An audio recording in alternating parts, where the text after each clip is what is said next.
that most poor and working class people pay every year. 22 million households pay over 30.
The Black Information Network. The 2024 election is less than 70 days away, but voters in several states will be able to cast their ballots soon. Early voting starts next month in Virginia, Minnesota, South Dakota, Vermont, Illinois, and the swing state of Pennsylvania. Vice President Kamala Harris and Minnesota Governor Tim Walz are set to sit with CNN for their first joint interview. The interview will air 9 p.m. Eastern Time on Thursday.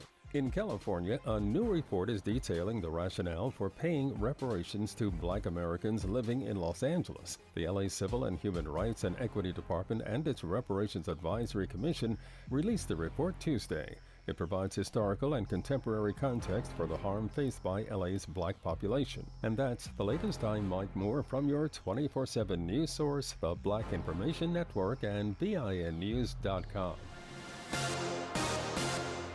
New Schools for New Orleans wants to welcome all of our teachers, school leaders, students, and families back for the 24-25 school year. In addition, we want to send a big shout out to our education community for all of their hard work this past school year. Orleans Parish improved students' learning mastery plus by 2 percentage points since last school year. Also, New Orleans Public Schools grew 3 percentage points in the areas of English language arts and math in all grade levels. Let's continue to make more academic gains this school year. Good morning, Wake Up. The Good Morning Show. Good morning. On WBOK 1230 AM.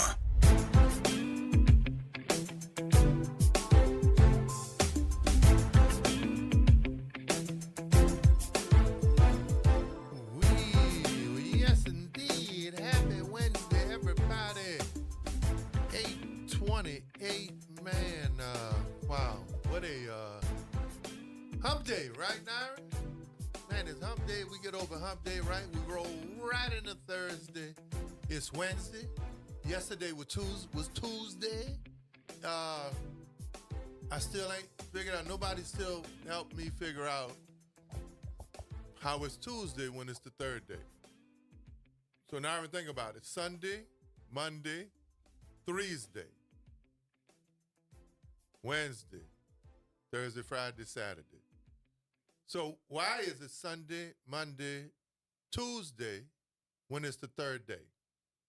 If anyone has the answer to that, and y'all know I've said that before. So somebody help me figure out why Thursday is Tuesday. Early Bird, I'll be glad when you get your voice back, right?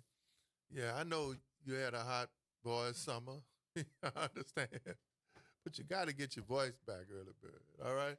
Yeah, twilly dilly dee, boop diddy bop diddy boop to you too, okay?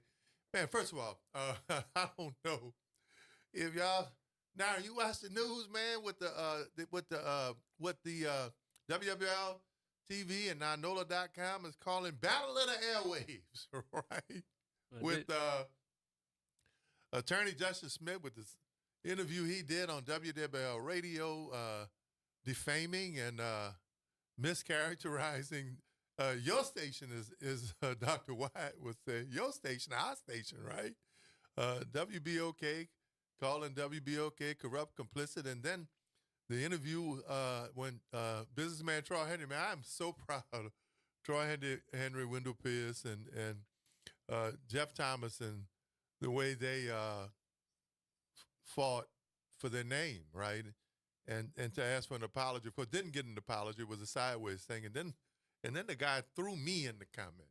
Hey, now what I did?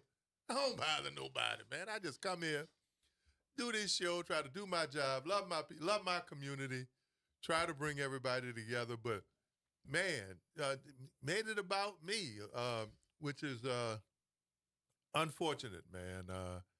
It really is. But a shout out, and I want to thank everybody out there, man. The uplifting comments, right? And I know everybody got haters. Everybody don't love OT. Everybody don't love themselves.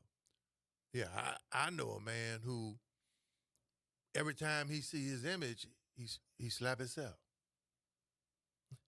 Every time he walk by a reflection, he slap himself. So they try to keep him away from mirrors and windows and shiny objects that can give his own reflection. But yeah, I want to thank everyone, man.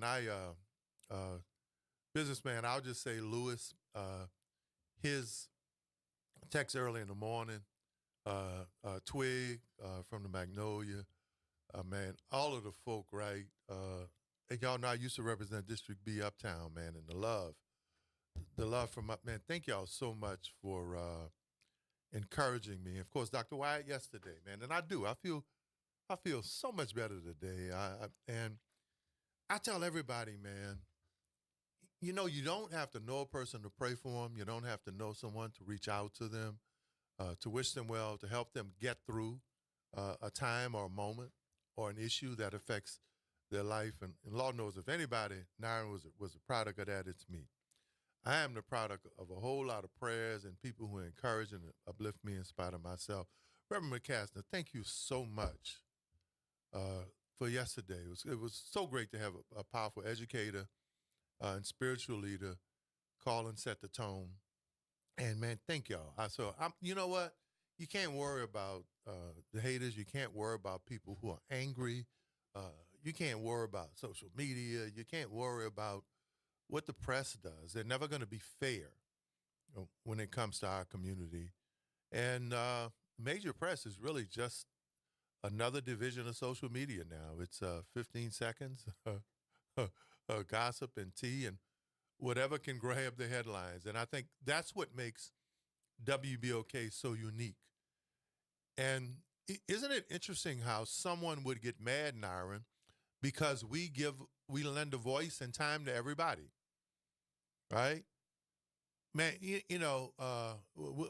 would even allow Justice Smith to come on. We've allowed some of the most conservative voices, some of the most extreme voices, people from all communities, man.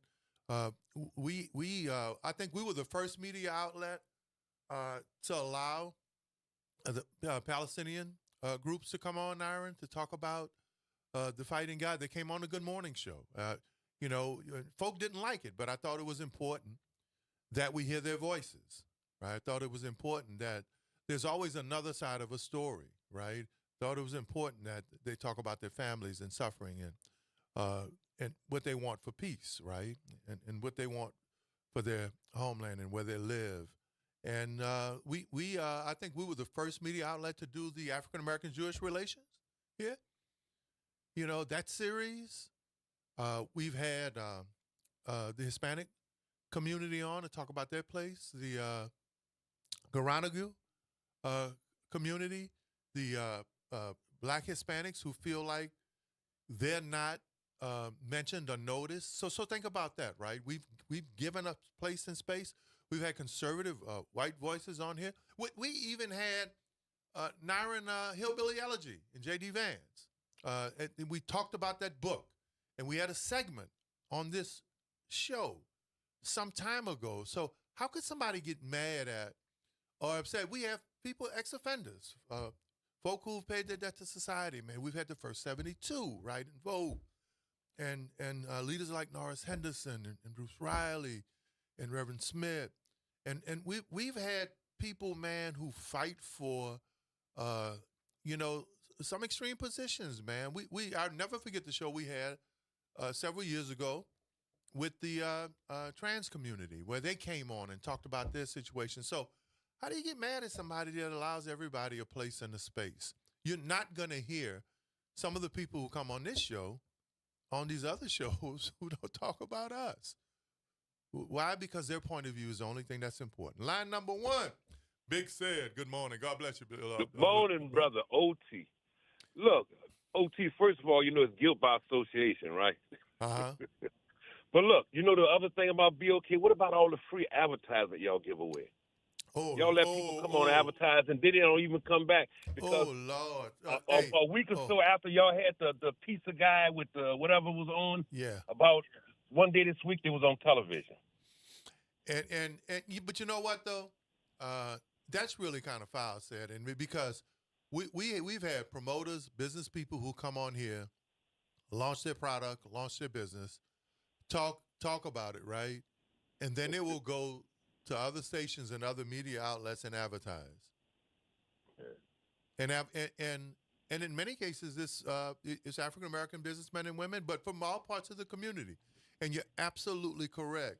So that's not right, because let me tell you, the people who work here and the message we get and the fact that you can come on this show, it can't happen without sponsorships, without people who buy advertising, without people who support this station. And you're absolutely correct. I'll never forget, and Lee Hardy, man, the great Lee Hardy, right? When we had a big promoter come on promoting an event, And then we gave them a whole hour segment to talk. The event was successful, and they advertised on other stations. So Sad, we've been dealing with that, man, for quite some time. But hey, God don't like ugly, and at some point, the universe ain't no straight line. At some point, it bends and comes back your way. Oh, it's a bunch of curves. Yeah. Oh, yeah, for sure. Hey man, how my Walmart first lady doing? I ain't seeing her. Man, Walmart she's lady. doing great, man. Hey, she's doing great. Said somebody took a picture of me, man. Someone showed me. Dr. Wyatt did. I was in Walmart waiting in line, and man, you never know, man. Everybody got these camera phones. They posted a picture. Oliver Thomas said, "Look who's waiting in line." Yeah, I was waiting. Now you know they got a guy that looks like you, but he's short. Hey, look. And he was pushing a little baby when I saw Hey, look. All red, light-skinned people look alike, man. hey, Sam. Yeah. It's been a hot summer. Did you have a busy one, bro? You had a lot of work. Yeah, man, much as I want. I work about a half a day now. Yeah. I got a young guy that I'm working with, man. You told me that a couple years ago, man. He's pulling me along with some big stuff, bro. We're not fooling with the little stuff. He's pulling me along with the big stuff, man. Okay. A young guy. He's got it going on. So I'll always be helping each other. I'll always thank you, man, because when my mom was alive, when you sent your people out and y'all came out to fix her system, it's still working. Today, but we appreciate you, brother. We really do. And I have a good relationship with that guy still. Oh, good. Well, I know he's a good guy. I know who to he's call. One of the best. I know who I call when I need, if it's too hot or too cold, or if you need some balance with your temperature. I can always call you to connect me to the right person. But it's just a blessing, and I'll never forget. All right, thank you, OT. I love you, brother. Gonna be back. Good to talk to you, brother. So, guys, that's an example of WBOK, right? So when you talk about Big Said, right? I'll never forget we were talking about an incident with someone in the community. I think it was an elderly lady who had an issue with their system. And, man, Said heard us talking about it on the show, man, and went out and took care of it. That's what happens on WBOK. That doesn't happen anywhere else. We're a family. Yeah, I mean, we're a family that sometimes doesn't agree with everyone. We're a family where we got, what does Graylin Banks say? Graylin Banks is like one of my favorite actors in the world, right? When Graylin talks about bad cheering, and him and Kimba, I think it's the bad cheering Wednesdays. I think it's bad. Nyron, is it bad cheering day to day? So when they talk about baby, we got bad cheering too. That's children for you proper people, right? But yeah, but that doesn't mean they're not in the family. My mama, the original T-netted, because my sister and I, she T-netted too, right? My mama used to say, I know my children. She said, if somebody tell me something that line up with what you do around the house, you better have a good information to say it ain't you.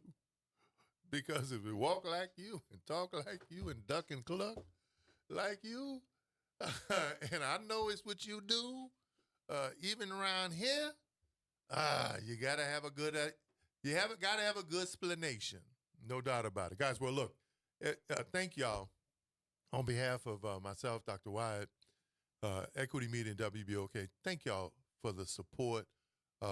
We've gotten some major news out of this issue with the disrespect, and thank y'all for uplifting me. I don't know why these people worry about little old me, man. I'm just a little Oliver. That's all. But when we come back, ain't nothing little about this young man. When we talk about business, investments, and motivating, probably one of the most motivational people I know, Elliot Foreman, man. You don't want to miss this interview. In his book, self-entitled self-help book, Business is War, when we come back after the break.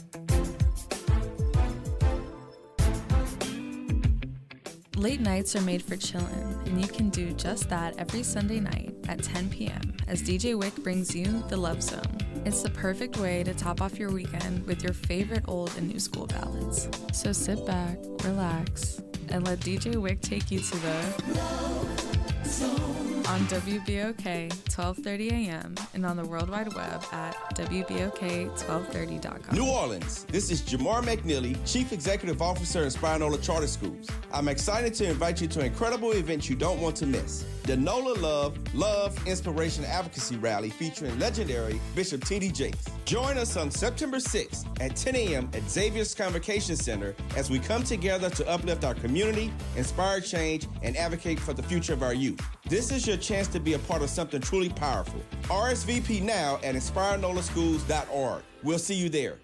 It's no secret that in New Orleans, we love good food just as much as we love our community. So why not make groceries while supporting local food producers too? Crescent City Farmers Market hosts year-round, rain or shine, where you can buy the region's freshest in-season produce, dairy, meat, seafood, and more. Using SNAP benefits at our market is easy, and with Market Match, you can double your dollars. Yes, that's right. Swipe your EBT card and we'll match every SNAP dollar, doubling your grocery budget so you can purchase more fresh fruits, vegetables, and food-bearing plants. Check us out on social media and visit us at marketumbrella.org for dates and locations. See you at the market. Visit DePaul's new Algiers Health Center at 2801 General de Gaulle Drive to receive primary and preventive care for both adults and children. Services also include behavioral health, imaging, and on-site pharmacy, vision, Medicaid enrollment assistance, and more. For appointments, visit DePaulCommunityHealthCenters.org or call 504-207-3060.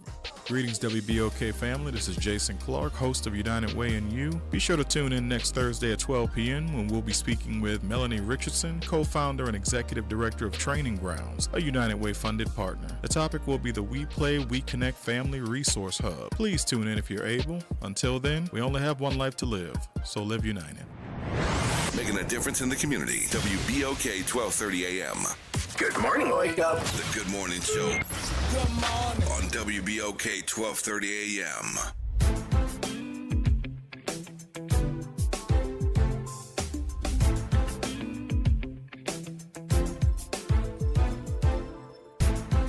We are back 24 minutes past the top of the hour. Man, Dr. Wyatt, we miss you, right? But that's okay. We're holding it down. And I got somebody in the studio with me that not only can match our energy, but so high in terms of energy, right? Can bring the rest of us up. So for our listening audience, make sure you're really tuned in, man. Call, ask this young man questions. If not, get a copy of his book, Business is War. Business is War. Elliot Foreman, Tactics for a Winning Strategy. And like my little auntie used to say, strategy, right? If you got a winning strategy, E, how you doing, man? Man, I'm blessed and highly favored. Yes, you are. Yes. Yeah. So I want to ask you this question, right? Because I've been knowing you a long time, and I got to ask you this because I think it's in line with where we are. Mm-hmm. And I was telling people before you came on, you one of those happy, energy people where you greet everybody, always on the go. Have you always been like that, or was there a moment in your life that said, "Hey, you know what? Nah, let me do a little pivot. Let me do a 180." The answer is both. Okay. I've always been this way, but then I had a self-revelation. Man, I'm doing all right. I'm healthy. Oh, should you say you pat yourself on the back? No. In all honesty, I feel like it's like a situation where I was like, okay, I've always had a baseline level of gratitude for just about anything. Right. Okay. I've had just as much struggle as anybody else born in Charity Hospital, New Orleans, Louisiana. Okay. But there was a moment in which I said, okay, you know what? Gratitude is the gateway to greatness. Mm-hmm. I'm going to always be grateful. I'm going to be happy. I'm going to choose it. Right. I'm going to work at it. Right. And I'm just not going to be walking around talking about every problem that we have, and there are tons of problems. Right. So you know, in your book, I also want to get this out of the way. We were talking earlier before you came on. You dedicated this to your mom. Love her to death. Right. One of a lifetime. She taught me what it really meant to be. She showed me what real love was. I've always had that. And so I didn't understand that until I became a parent. And that's the full Right. 360. But everybody should Right. go through that. Now, everybody's not meant to be a parent. Right. But I'm saying that when I became a parent, I understood the amount of sacrifices that she made for me. And so all I can do is pay it forward. So let me talk to you about the book and the title, because for folk who know you, the title is opposite of what they know. And I use, when I did I just wrote a piece that got 1 million reads and a lot of attention, but I used the title to get folks' attention because I knew at some point, the haters would look at the title and not understand it, but then that would make people read it. The title, Business is War, is kind of different from a man who greets people in love and peace. Yes. So why that title? Because, okay, I'm a payment processor, which means that I have a small business that supports small businesses. Right. And what I see more than anything today in the climate is that business owners can start the business with a medium level of mastery for their craft, with very little limited resources and finances and education around the space, and they're going to fight the uphill battle every day Right. from that point forward. Right. And so if you ask me about the attrition rate of, who stays open past 12 months, 24 months, 36 months, you ask me about the family baton, how many people can pass the baton down from generation to generation, how many people can handle the real estate battle, the tax battle, and so many other things about just surviving. Because remember, if your doors are open, that doesn't mean that you're making money.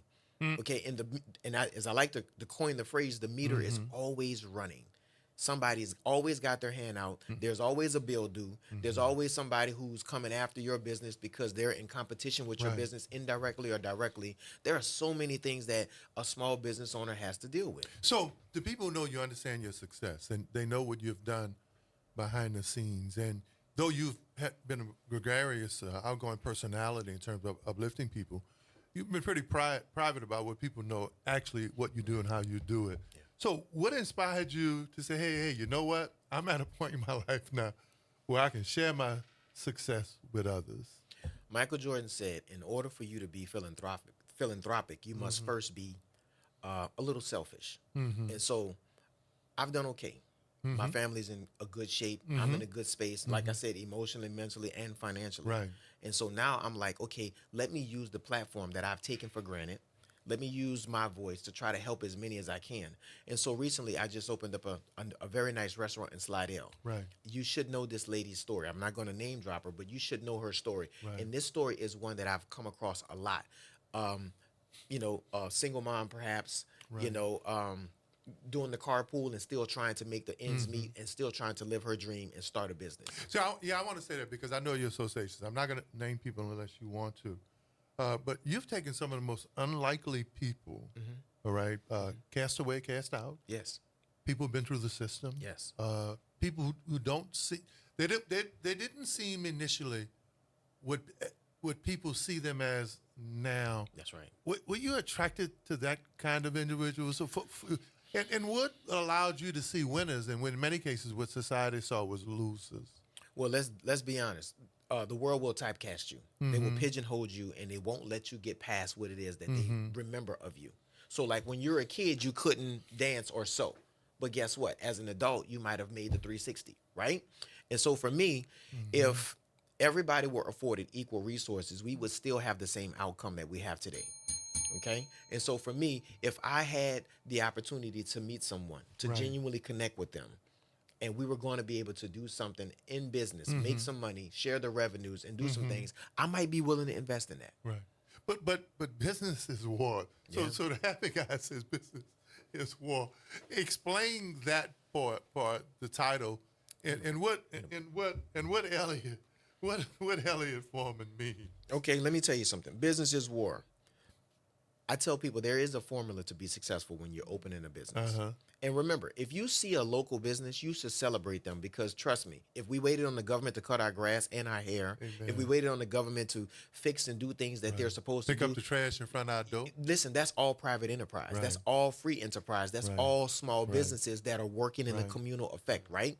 So what you have to understand is that it is war out here because every restaurant, whether it be across the street or next door to each other, are fighting for the same customer. There's only so much economy that's available, right? Right. And so you have to do whatever you have to do to stand out. Why do you think so many businesses open and close within the first 2 years? You know, you just I was asking you the question to explain it knowing your personality versus the title, but you remind me of an institutional historic saying that says, yes, I'm working towards peace, but I'm prepared for war. Yeah. There's also another one that says it's better to be a warrior in the garden than a gardener in a war.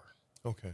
All right? Right. And it just basically means that you should be prepared for whatever the if, ands, and whats. You talk about some of these smaller businesses, but again, I want you to answer this question.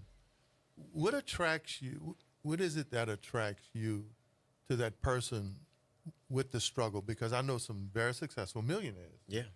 That you've had your relationships with them, and they're winning at the highest level. Yes. So what attracts Elliot Foreman to someone who a lot of people wouldn't bet on? Okay, let's look at it like real estate. You buy the nicest house that's most expensive in the neighborhood, or do you get the one that's got a little fixer-up, do-it-yourself project, right? And so I got to tell you, I don't necessarily have access to the person that's always winning. Sometimes I got to take the girl that's been passed over at the dance. Pay attention to real talk. Sometimes I got to take that girl that's been passed over to a dance. Now, let me tell you, I have no problem taking a woman who can cook from a food truck to 10 locations. Right. I do that every day. That's my sweet spot and my skill set. And the return on investment is high. It's going to always be high. But remember something, even loyalty has an expiration date. But you take a chance, too. Yeah. What makes you want to take that chance? And I'm going to be real personal. Is that something from your life where maybe somebody didn't take a chance on you? Back to my mom. Okay. Back to my mom. Because, I mean, like I said, if everybody had the same opportunities, we still have the same results. What that means is people are who they are. They will always be who they are. 504-582-9422.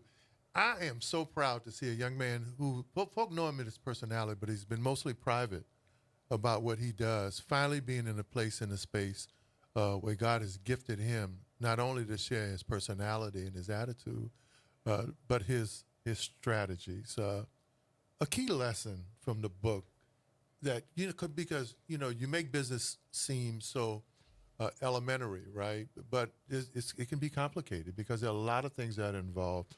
What's a key lesson or strategy from the book that every business leader should know? That lady that you took from cooking in her house to not franchises and locations, or that business mogul who thinks they know it all. A key lesson would be, let's master the tax mindset. Okay. Most people are W-2 employees that are getting the check that's going to be less their taxes, minus their taxes, and then they get a return at the end of the year. Well, once you become a business owner, you depict your tax strategy to the government, and you better hope that you can do it within a reasonable time because the meter starts running the day you start opening your business, right? And so most people fail because they don't have an adequate tax strategy. They don't have an adequate real estate strategy. You know how many, just the city of New Orleans, do you know how many businesses open the doors with the meter running, rent already started, lights already started, utilities already started. Bills due. And get this, they're not even through the permitting process yet. Now you mentioned real estate. And one of the things that Ray Kroc and the McDonald's empire let people know after some point when they became trillionaires was that it wasn't about the hamburger, it was about the real estate. That's right. The location. Give them a corner that they can give them a corner they can do a drive-through and let people come in, literally leave right around the corner from wherever. I watched the McDonald's move its whole location from what I thought was a prime piece of real estate to another location just for the drive-through coffee. That's right. That's right. And listen, and you want to know something? There are Walgreens and CVS's and Rite Aids all understand the value of a corner versus being in the middle of the block. This is all about real estate. Right. Yep. We're talking to Elliot Foreman, guys, a young man now who's taking his talent and his success and sharing it with others. You discussed the importance of strategy in business. How do leaders develop winning strategies, especially when you've watched them fail time after time? What's that key point to developing a strategy that says, okay, in this sector, with this product, with this business, I finally found a strategy that at least stabilizes me and works for me? Okay, listen, there's nothing new under the sun. I think you've heard that before, right? I've been around. And so for me, when I see a business owner making the same mistakes or not even being successful, it means that they are definitely not paying attention because the blueprint is out there. You can take your time You can look at what's going on left and right of you. You can do market research. I mean, Google and YouTube will teach and tell you anything that you want to know. It baffles me when I see people who are cooking for themselves instead of people. When I see people that are doing the business for themselves instead of the people. The people is your end user. They're the ones spending money. So I take back, we touched on this earlier. I know somebody man, they can fry some chicken. Doesn't mean they're a restaurant owner, though. You know where I was going. Yeah. And that's and they invested in a business, and that didn't work. Correct. But they only did it because everybody told them how good their chicken was. You know what? You should never tell children that they're great because they'll believe it, and then they won't do the work. You know. But the other thing I'm going to say about that is, that is a common occurrence, is that people have mastered the craft. You knew what I was going to say when I said that. They've mastered the craft of cooking, but not the craft of leading a restaurant staff or having a brick and mortar or being able to be on time. Do you know that 19% of Americans are late to work on Monday morning, every single Monday morning? That's 52 times a year you're late to work. I knew I was going to love this conversation. Guys, look, if you want to ask him a question, I'm telling you, he's public now. You know, he's on the public trading market now. He's not private like he used to be, right? Give us a call, 504-582-9422. How do you get people to realize that? Because I know a lot of people who know you come to you, but there has to be some people that no matter how excited they are, you tell them, hey, you know what? This not your piece. I have said that in the past to some people, but I believe that just like any good recipe, you can add the components and pieces to get the pie baked. Okay. You know what's crazy about? I always tell people, I think sometimes encounters and interviews are spiritual because I don't do nothing by happenstance. I was going someplace. Yeah. Because I know some people, right, who don't necessarily have a product, they don't have a location, but many of them own businesses that are not their discipline because they're good business people. Yeah. Now you're talking. Now you're talking. Talk to me. Okay, so if you have the aptitude to do business at a high level, it doesn't matter what the You don't have to fry chicken. You don't have to worry about a lot of things because you can use the down legs in order to get the job done. Like I know people who don't have a hammer, but they're building $1 million buildings. That's where I was going. Yeah, I know people who don't have a hammer, but they can build $1 million buildings because they have vision, they have infrastructure, they have resources and intellect, and you can do a lot. You can hide a lot inside of that. So how do you keep it going though? Because startup, most businesses. Many startups close after a year.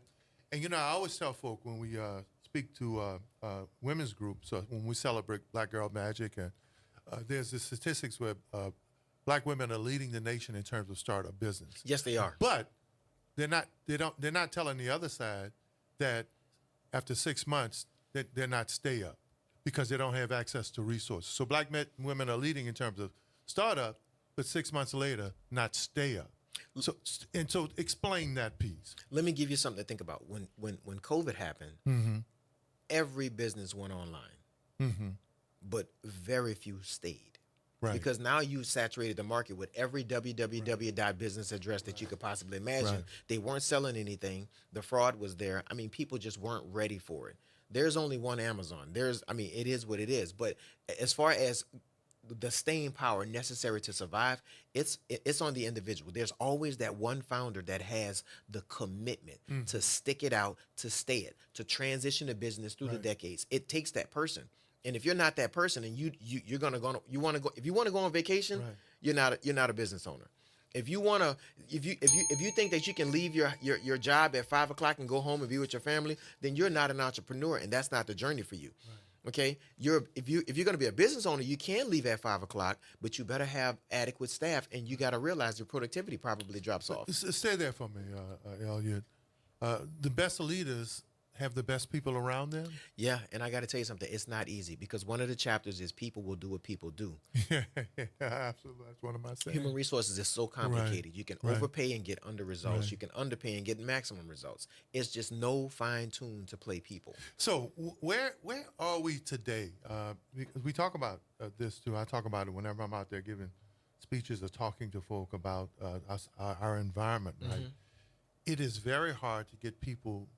We have people who go to work, but they don't work. Correct.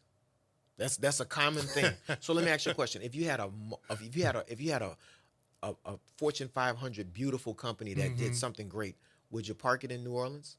Would you take and look for the labor force here to be able to support your business? I'm asking for a friend. Why you want to ask me that? I'm asking for a friend. Because what happens is we haven't trained employees to be the best employees. Doesn't mean that we can't, but let's start the process to train. We have to. But remember something, we've done a number job on education because the entrepreneur gate says, oh, you don't need to go to school. Well, I believe that you absolutely do. So what happened? And, you know, I can talk social economics and society and history with you, too. I know you're that versed. What happened to the, as Malcolm called, the largest class of working people? What happened to take the work ethic out of it? Listen, Ford Motor City used to have an entire state full of blue-collar people that built America's greatness. All of the steel towns, all of the Pittsburgh, the entire Rust Belt up top, that was filled with people who went to work. And worked. And not only worked, but they worked full days. Okay? Well, guess what? As we got lazier as Americans over the years, we shipped them jobs to Mexico to a more grateful labor force. Okay? So now I got to ask the question, why do people overseas do the work that we don't want to do here in this country? I mean, I just don't understand why we don't work as hard as we used to or we should. We're talking to Elliot Foreman and his book, Business is War, by Elliot Foreman. MSNBC report, and I can ask you this because I know a lot of your relationships, we celebrate our women, and rightly so. Yes. But a lot of your relationships are with some brothers, man, who are really inspiring, who do well today. CNBC report on our nation's economy in February said that black men and boys are absent from the nation's economy. You're surrounded by a group of young black men who excel. What is happening amongst African-American men that not only are we absent from the economy, when you walk around and you look at labor forces and workforces, many are not even present in the labor force and workforce. It breaks my heart to say that a lot of young brothers are graduating from high school and sometimes colleges and unable to find gainful employment. And for whatever reason, they're not fitting the business model. And so what happens is now you have the rise of entrepreneurialism. They have to go and start their own thing because maybe they don't fit inside of the white-collar environment. Right. Well, here's my thing. If you work and hone your skill set and your intellect, your education, you can truly get a job. Right. You can. I mean, right now we're low on the numerical totem pole, but I mean we've got to resolve that. I want to stay there. I knew I had the right one this morning. We're going to take our break. 504-582-9422. If you don't know who Elliot Foreman is, those of us out there trying to make it happen, we do, right? And what he's saying now is, I'm going to let the world know.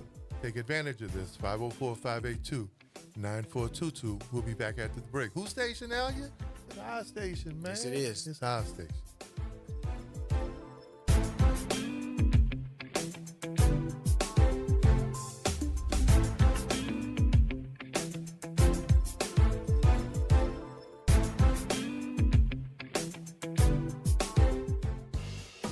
Hey, checking in? This is not just your flu shot appointment at Walgreens. Yes. Yeah. This is getting your entire family vaccinated in one trip. Hey, Mom? And a snack on the way out. Get flu shots for everyone in your family, together. Schedule appointments online today. This is wellness made easy. Walgreens. Vaccine subject to availability and for ages 3+. State and health-related restrictions may apply. A message from the community scientist. Do you live or work in St. James, St. John, St. Charles, Ascension, Calcasieu, Baton Rouge, or St. Bernard parishes? If so, it's important for you to understand objective information about 1,3-butadiene, volatile organic compounds, methane, and mercury, and how they impact your health and the natural environment. The Community Scientist is a service program of Rise St. James. Learn more at risestjames.org. Tune in to The Monitor's Mic, where we talk about oversight, policing, and you. Hosted by the Office of Independent Police Monitor, we're here to shine a light on policing issues that matter, from real-time policing updates to in-depth interviews. Every Friday at noon on WBOK. The New Orleans Jazz and Heritage Foundation is the nonprofit organization that owns the New Orleans Jazz and Heritage Festival presented by Shell. With the funds generated from Jazz Fest, the foundation invests in Louisiana communities through economic development, cultural enrichment, and free educational programs. To learn more about the New Orleans Jazz and Heritage Foundation, please visit us at www.jazzandheritage.org. This is Dr. Jaquil Ross, the host for Talk That, NOLA Education, brought to you by New Schools for New Orleans. On Talk That, we'll be focusing on the amazing work of educators and students happening inside and around public schools in New Orleans. Our school communities are full of so much talent and promise, so let's talk about it. This month, we'll be joined by Miss Love, the social worker from Eisenhower Charter School, to provide us with some back-to-school tips regarding academics, behavior, external supports, and the importance of a home life schedule. Then we'll hear from Dr. Sharon Clark, Bessie Board member from District 2. She will provide us with insight about the new school accountability framework from the State Department of Education. Following that, Daphne Barnes from GNO Inc. will join us as we gear up for the second annual NOLA STEM Summit for educators across the New Orleans region. So tune in for Talk That, NOLA Education, every Monday at 12:30 p.m. on 12:30 a.m. To learn more about NSNO and our program, visit newschoolsneworleans.org.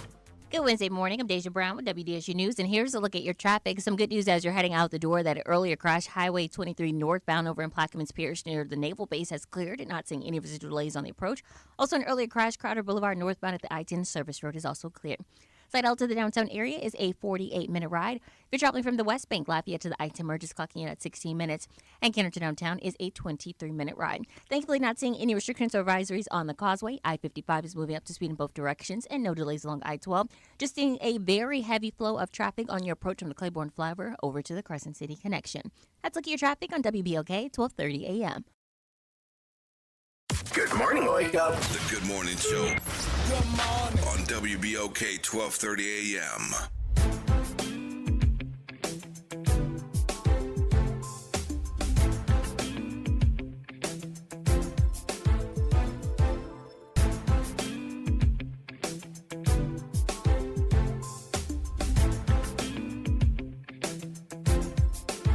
We are back, 504-582-9422. We got the right one this morning. He's sharing his stuff with the world now. Let's go to lines. Oh, leader, line number one, Miss Alicia. God bless. You're on with Elliot Foreman. Good morning. Good morning to your guests. I just want to push back a little bit. I find it offensive with the comment that he made about up north with the auto industry that the workers are lazy and they didn't want to work. The fact of the matter is it's corporate greed. Anytime they're going to shut down factories here in the United States, paying good salaries to the union workers, mostly, to send the business down below or either to other countries to pay less to workers. Their profits are, gigantic, but then they ship those same products back to the United States, whereas a car is priced more than a house. That has nothing to do with the workers here in the United States, has nothing to do with calling them lazy. It's about corporate greed, because if that was the case, that the workers are lazy and they're shipping it somewhere else to get low labor costs, well, the vehicle should not be able to come back at the cost that they're charging the people. Miss Elise, I know you're well read. You are familiar with Malcolm in the 60s, his speech at Seattle University, when he said that they have worked to take the work ethic. He said that liberal policies and government policies have worked to reduce the work ethic of the greatest workforce, and he was talking about black people. Yes. Well, what do you think this was? What do you think that statement was? That was an offensive statement to call the workers of the United States who are in a car building business lazy, and that's not the case. The case is corporate greed. All right. Thank you, Ms. Alicia. Mr. Foreman. I would like to say that lazy is a very strong word, but here's what I mean. When I say that the Rust Belt and the metal cities, motor cities, if you're a business owner and you have to field the best team in order to win the basketball game, I got to be honest with you. You have to look at where you can get the most compliant and the most flexible staff at the best price, right? And so when I say that these corporations did move things overseas for a more grateful labor force, I did mean that in every possible way. And that's just business.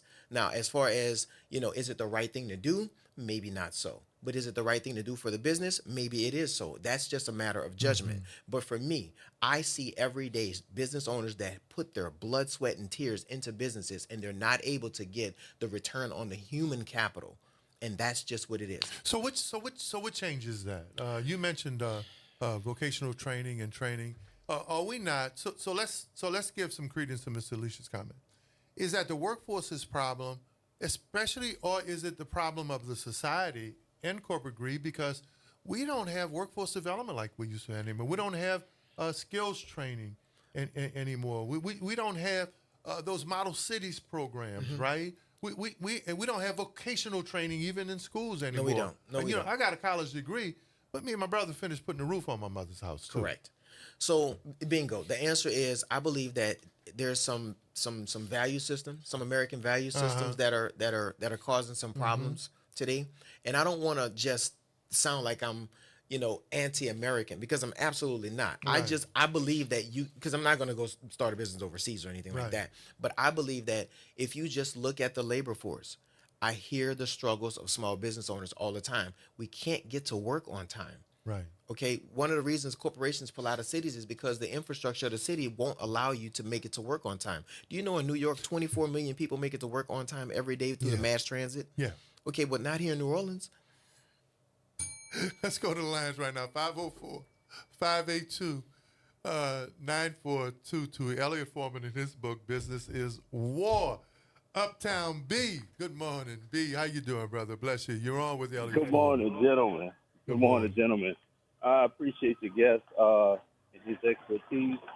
However, I'm going to piggyback on Ms. Alicia's point about those workers being lazy when Americans work more hours than any country in probably the world. When most countries observe Sundays, certain days of the week as completely off limits to work. So I push back against that vehemently, especially coming from an American descendant of slaves.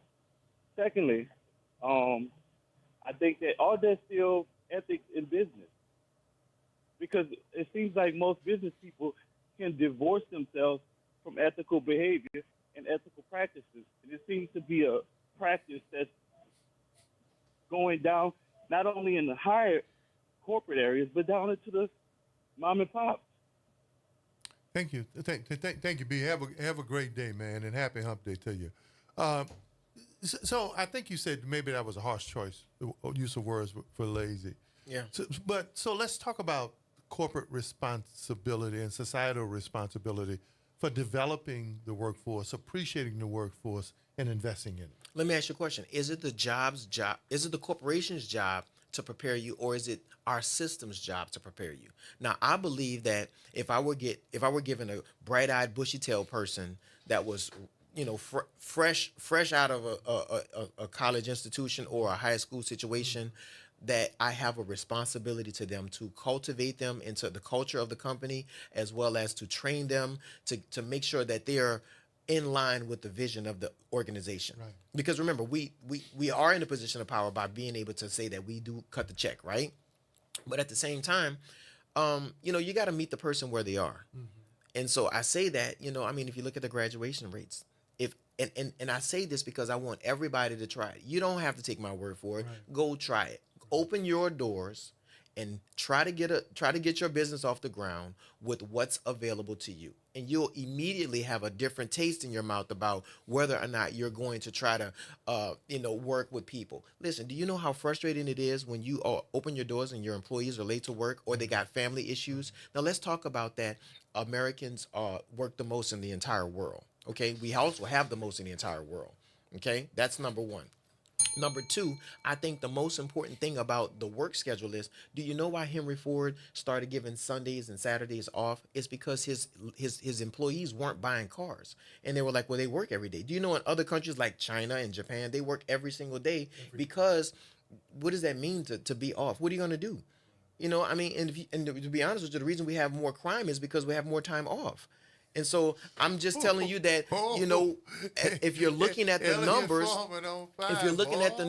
the numbers don't lie. They tell pictures, but you got to dig into the details.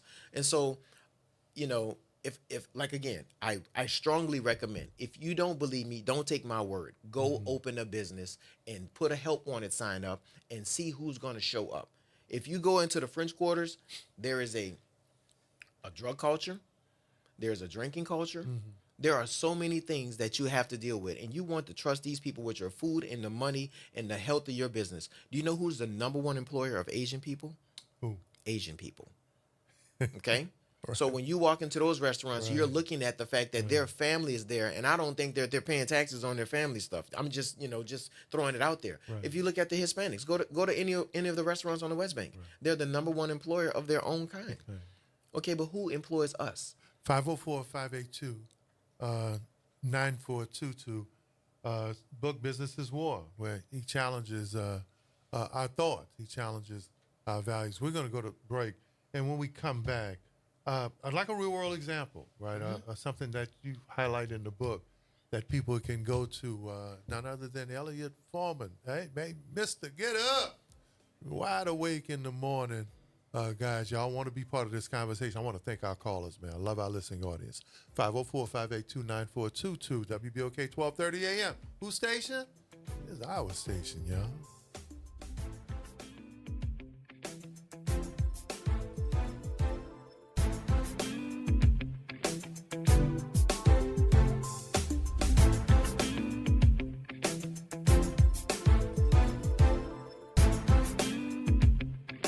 WBOK 1230 AM New Orleans. Home of the Good Morning Show, 7 to 9 a.m. weekdays. This news report is brought to you by New Schools for New Orleans. I'm Mike Moore. Here's the latest from the Black Information Network. Vice President Harris and Minnesota Governor Tim Walz are set to sit with CNN for their first joint interview. That interview is set to get underway at 9 p.m. Eastern tomorrow. In Nevada, a Clark County judge is now delaying the trial of the man accused of orchestrating the murder of African-American rapper Tupac Shakur. Tuesday, the trial of 61-year-old Dwayne Keefe D. Davis was rescheduled to next March. Davis's attorney requested the delay. SpaceX is once again delaying the scheduled liftoff of the Polaris Dawn mission. The private space program was scrubbed late Tuesday for additional pre-launch checkouts related to a helium leak. The launch was set to take place early Wednesday. An announcement on X Tuesday night is suggesting the launch will be delayed until at least Friday. And that's the latest. I'm Mike Moore from your 24/7 news source, the Black Information Network, and BINnews.com.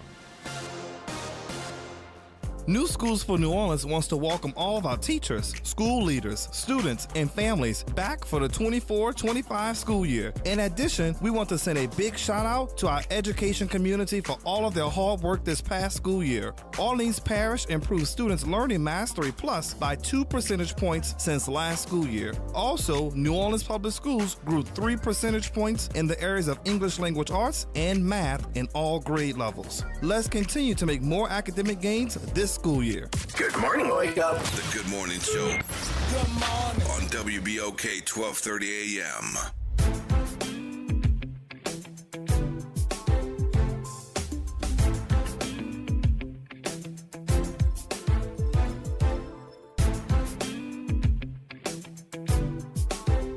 We are back.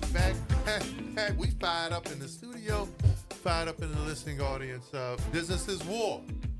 Elliot Foreman. Let's, we were talking about work ethic, yes, availability, the responsibility of business versus society. You're not backing away from your statement where everybody bears some responsibility. Not at all. Listen to me. I have been in South America, in France, and Europe a good bit of my military career. I only did 4 years, but I was observant enough to see a lot in that time. And let me tell you something. Those people over there, they don't get breaks. They don't get any of the stuff that we have over here. That's what the union did. The union gave us the 5-day work week. The union gave us all these rights, insurances, and things like that. Right. Listen to me. And then it's employer based. First of all, let me tell you, if you're a small business owner and you really want to get into what it is that I'm speaking about, go hire you an employee, give them a W-2, give them a full-time situation, and see how much the insurance costs for them. Because it is absolutely, it's war. Right. It is enough to run you financially out of business, because now it doesn't make any sense. So now you say, okay, should I order it from overseas, or should I try to pay for it where it's been made in the USA? Well, let me just tell you, the math doesn't support the USA support. Right. And I'm not a fan of, not supporting US economy and things like that, but I'm telling you that overseas is catching up, and now dollar cost benefit is starting to really parallel itself here. So when you talk about the dollar cost benefit, the value of the workforce, what have you seen in terms of, especially being a business consultant, right? What can the government do? What can the school system do? What can families do to improve that situation? First of all, we do need trade back in school. Okay. Music and PE are all on the ropes. Everybody's suffocating and trying to do something. COVID has done a number job on schools. Listen, there are not enough teachers right now by a large margin. There's a shortage. So if I'm correct, we're going to be doing Zoom calls. There's a shortage of nurses in this country. Hello, that's the workforce that we really need. And they make good money. They make good money, but guess what? Nobody's graduating for it. Because it's something that's happened. Remember, the industrialized education process was, let me go to a chalkboard and let me write something for 30 kids behind me. Right. Well, that isn't exactly working anymore. So let's talk. Well, let's take what Uptown B and Miss Alicia said about the conspiracy. And I don't mean that facetiously. I mean, in many cases, there are people who conspire, especially against certain workforces in certain communities. African Americans are graduating about 9 or 10% in terms of tech and digital age, but they're only getting employed at 4%. What do you say to the dominant business community who are looking at young black men and women and saying, yeah, you may have a degree in this area, but I still ain't hiring you? And it's not working to their benefit because it's costing us. Yes. Let me ask you a question. Have you ever seen someone who was the absolute best not have the best of everything? Yeah. You have. I'm going to ask that question again. Have you ever seen someone who graduated the best, ran the best, jumped the best, was the best at whatever it was that they were trying to do? Oh, no, because they excelled in their discipline. Okay, and what I'm saying to you is we may miss on the lower scale because, we might fall into the realities of America. But the best of the best will always have the best because they are the best. Okay. And so for me, you ask me, what can we do? We can be the best. We can be the best clearly. And listen, you'll yield a return on that investment in yourself. Elliot Farmer said, you say you want to minimize your chances of being left out? Just be the best. Just be the best. 504-582-9422. Lines are lit up. Line number 1, Winston, man. God bless, man. Very important conversation. We're talking to business consultant, businessman. Now, his book, Business is War, Elliot Foreman. Winston? How you doing this morning? We're doing man? good. Great conversation. Great conversation. Listen, I heard a young man said about overseas work, and he spent some time in the military, 4 years in the military. Well, I retired from the military and spent 4 years in Europe. And I know in Europe they have a 4-day work week. Not only do they have a 4-day work week, they drink beer and alcohol for lunch and things like that overseas. So how do you equate that to what you're saying? Because they work 4 days a week. So, and they have unions and everything on that side in Europe. And they got 8-week vacations in Europe too. Yeah, exactly. So and wait a minute. Let me say this: their medical care, like when women have babies and stuff like that, is way better than what we have in this country. So how are you equating what you're saying to it doesn't add up? The math doesn't add up. Great question. Thank you. What you're saying about that. Answer that question. I'll hang up and listen. Thank you, man. God bless. Have a great week. Happy Hump Day, man. They have a much better government than we have when it comes to those things. Right. When you go to Europe and you're looking at better medical, you're looking at a better work situation, their cost of living isn't nearly as competitive as we have over here. We are a free enterprise, a capitalist society. So it's a matter of who can get the most, who can retain the most, who can keep the most. But it is so much more expensive to live in the United States than any other country. We have a lot. Let's say you go to Dubai or whatever, where you got a trillionaire over there that's just literally pumping infrastructure into his city, making it as good as possible. But not everybody is going to be able to have the European conversation. That just doesn't fit our business model over here. I'm not willing to make. So you're saying it's apples and oranges. It's not apples and apples. I'm saying I'm not willing to make the comparison because those are two different continents that operate under two different models. Okay. Now again, you know, I believe in doing some work. I believe that the more you work this is the only country where if you're born poor, you can die rich. In other countries, if you're born and your last name is trash, you will pretty much stay that way forever. I will say this to our listening audience, and there's some value in the conversation. I think that's what gives it the balance, and we'll get to his chapter about unbalanced at some point before we finish. But in traveling to China and in other parts of Asia, they're successful because they create encampments. And the people have no say in how long they work, or how much they make. They just work until the company or the government-sponsored company tells them to get off. That's right. Now listen, if you just go to some nice houses, let's pick. Since we're in New Orleans, let's go down St. Charles. Let's look at some $1 million mansions in St. Charles. You can literally be born today, right, and 25 years later have built a life, educated yourself, worked on your craftsmanship, mastered it, and found a way to monetize it, and buy you a house on St. Charles. Well, in other countries, they don't have the opportunity for you to work so hard to be able to accumulate wealth. It's just there's going to bottle cap you. Right. And so the fact that we are in a country where it is wealth driven and you can achieve anything you want to in this lifetime, that's probably going to be the apples to oranges conversation. I think this actually gets us to the heart of the book and the conversation, right? It's really consistent with our callers, with your position, with our conversation. The book seems to suggest that competition is fierce and cutthroat. Do you think there's still room for collaboration and to find a healthy medium in business and still be successful?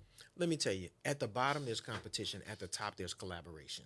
Okay. So why would Entergy not have a healthy relationship with the Superdome? You know, because they're powering an entire miniature planet, so to speak. Right. So they would probably need to have a healthy relationship if they're going to be successful together, right? I mean, they're probably the biggest, user of energy. Right. I think the same can be. I think it can be the same anywhere else. Right. You can legitimately have healthy collaborative relationships across business, and you can grow. But remember something: even loyalty has an expiration date because somebody's always going to be looking to do it cheaper. Easier, less regulation. I mean, think about it. If I could take and build a company here in the United States, and here's the math problem that most people are faced with. They build a company, they got a big labor force, they're looking at union stuff, they're looking at medical costs, and then here comes the 1-800 number for overseas, and you got to ask yourself, do I make the ethical choice and stay here at this cost that maybe my margins are small, or do I go overseas? I'm not saying that it's right or wrong. Right. I'm just saying it's business. Gosh, business is what, Elliot Foreman. In one of your chapters called Unbalanced, Gandhi, Chopra, Lao Tzu, Confucius would say, we must find balance in life. Elliot Foreman pushes back at that. Yes, I do. If you want to make everybody happy, go sell ice cream. Okay? And even then, you're going to find somebody talking about gluten and the sugar content, right? Right. So what happens is this. You will never be able to separate yourself from the pack, being average in the pack with balance. Balance is an illusion. If you're going to be exceptional, you're going to be a rainmaker, you're going to have to be that person that does one thing better than everybody else, and you got to stick to it. Right. 504-582-9422. Line number 1. John. You're on with Elliot Foreman. How you doing? Doing good. Good morning. How you doing? What you said is something Bruce Lee said a long time ago too about I don't fear the man that practices a lot of kicks. I just fear the man that practices one kick 1,000,000 times. Right. That's right. And that's right. What you're saying for the most part, young man, is true. But in Europe, it's you can become very rich because there are very rich Europeans. But the society is structured, especially the Scandinavian society, where people are comfortable. Like in a lot of the Scandinavian countries like Denmark, Norway, Germany.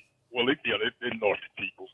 They used to have a saying, we may not have as many rich people as America, but long we have no poor people, like in Sweden and Norway, it is illegal to have poor people living on the street. It is illegal. You can't do that. Their system's also set up, like, for instance, if, hey, how you doing?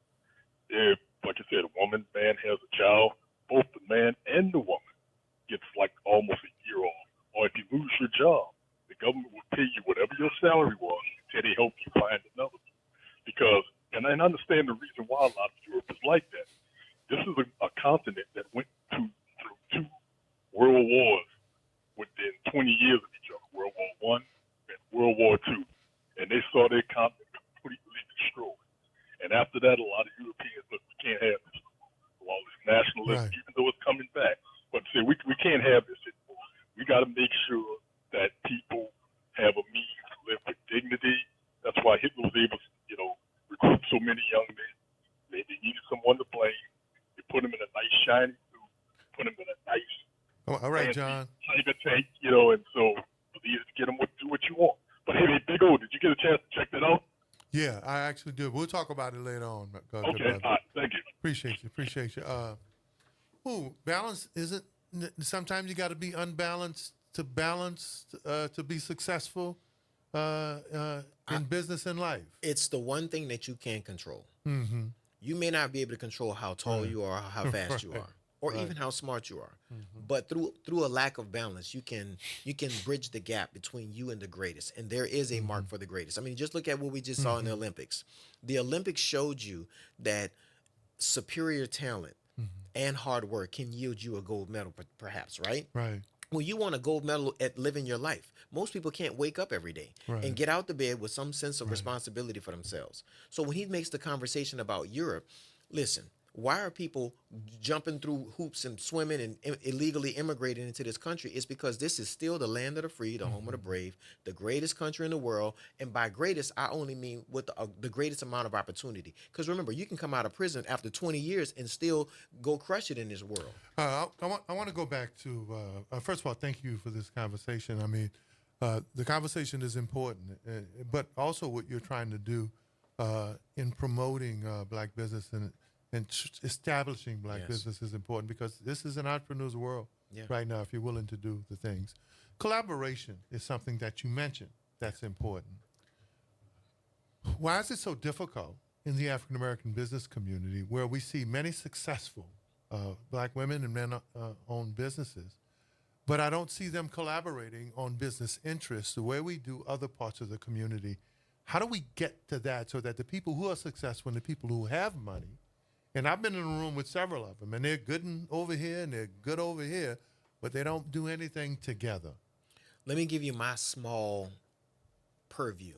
I have been in business in New Orleans for 10 years. My company is 10 years old, but I was in the same market for 10 years prior to that. So I got 20 years in finance, capital investment in New Orleans, Louisiana. And I found that the collaboration is just abysmal. It's not there. And so to your point, yes, there is a problem. I don't know if it's cultural. I don't know if it's just, Do we trust each other? That's definitely got to be one of the core components to it, because I just don't understand why. But I will say this.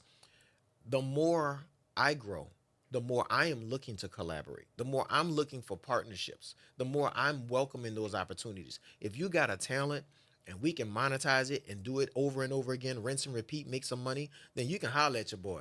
The other thing you mentioned is mindset. Yeah. Tom Burrell of the Burrell Agency, he wound up being one of the largest ad agencies in the world until he retired. He wrote his book, Brainwashed. He talks about how black businessmen and women are actually brainwashed and how our community's brainwashed. So we're actually stuck in a marketing model where they market it to us about who we are, how we are, and what we are. What do you have to do to break through that so that many of our black businessmen and women don't take stuff personal, right? Yes. But really accept the challenge when things go right or when things go wrong? You got to have an honest conversation with yourself about who you really are. I mean, you got to strip it all the way down. You got to get in that mirror and understand who you are, where you came from, and where do you want to go at.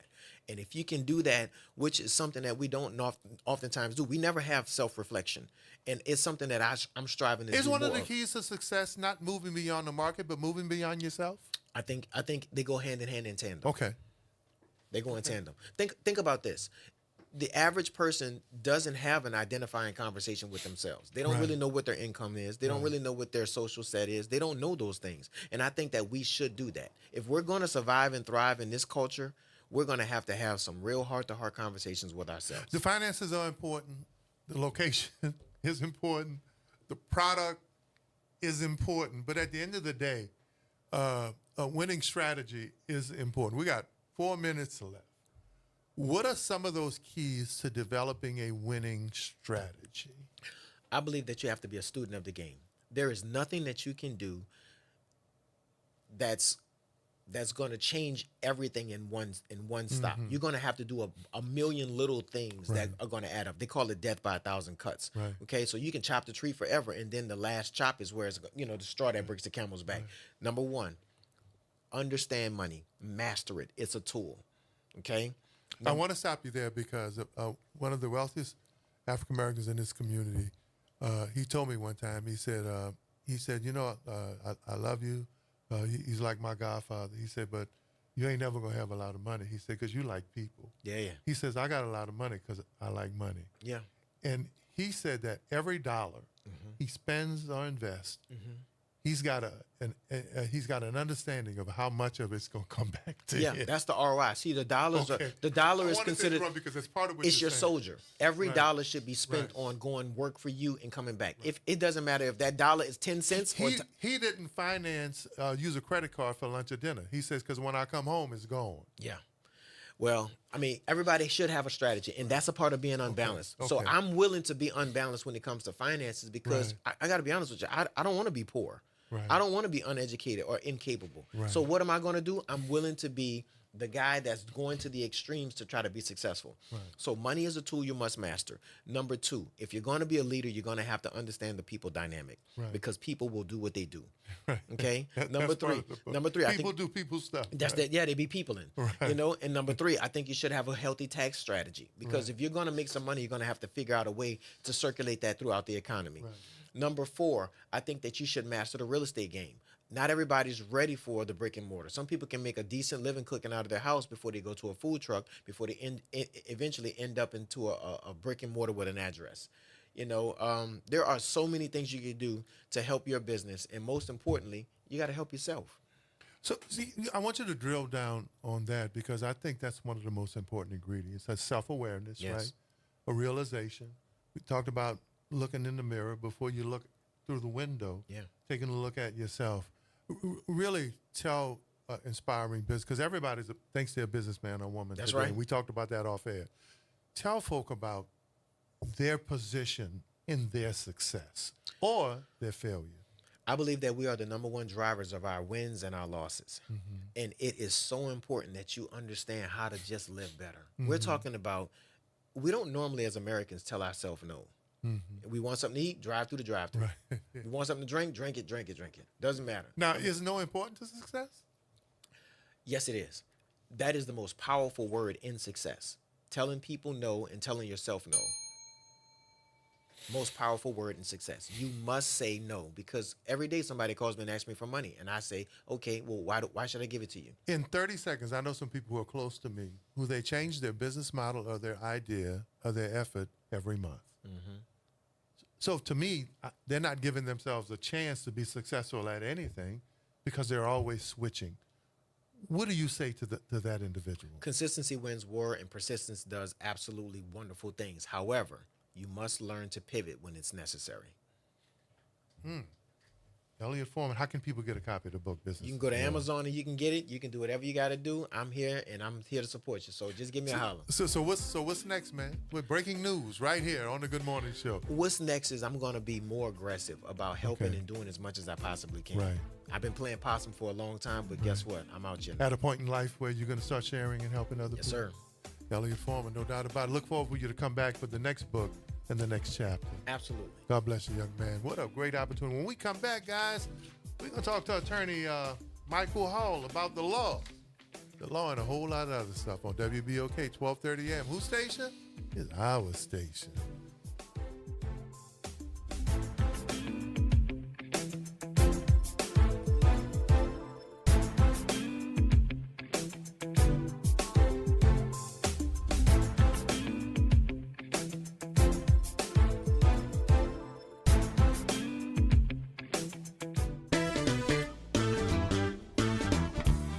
I'm Leo Jackson, host of Sunday Gospel here every Sunday morning, 5 a.m. to 7 p.m. and 12 o'clock till 2 p.m. You don't want to miss this move of God. It happens only on WBOK. You listen to all day long.